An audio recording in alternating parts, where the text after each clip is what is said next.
Residents of Connors and Ginger Ridge in St. Catherine are to benefit from a new water supply system conceptualized in the 90s. The plan was announced by Member of Parliament Dr. Christopher Tufton at a recent community meeting. We have more in this report from TVJ's Prince Moore.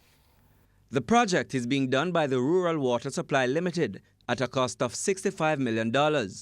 It is expected to be completed within 6 to 9 months. Member of Parliament Dr. Christopher Tufton revealed plans to supply the communities with potable water by the end of this year. He noted that this new infrastructure and the ability to sustain the supply will come with responsibilities. Now, I have to say that ultimately when it comes to putting in infrastructure of this kind, particularly the solar panels and the pump, it has to be protected by the community. The point about paying the bills, that was the third point.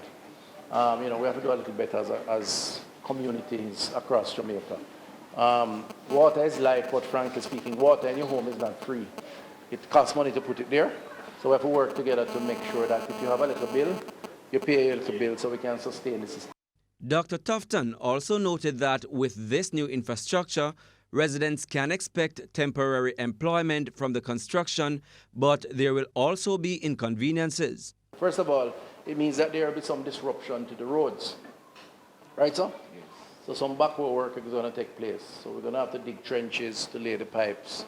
Community Development Officer of the Rural Water Supply, Winston Simon, provided more details on the project, which includes pumping the commodity to tanks in the communities for disbursement. He also had a warning for the residents. Do not waste the water. That is very important. We are going through a drought phase now, and there are restrictions island-wide as it relates to potable water, so you cannot afford to waste the water. Connors and Ginger Ridge residents were pleased following the announcement of the long-awaited plans to supply water to their homes. One resident who spoke with TVJ News expressed her gratitude at the thought of getting piped water. So it's very, very hard, and I can't carry water from my head. I can't carry no water from my head. Those are the days of long ago.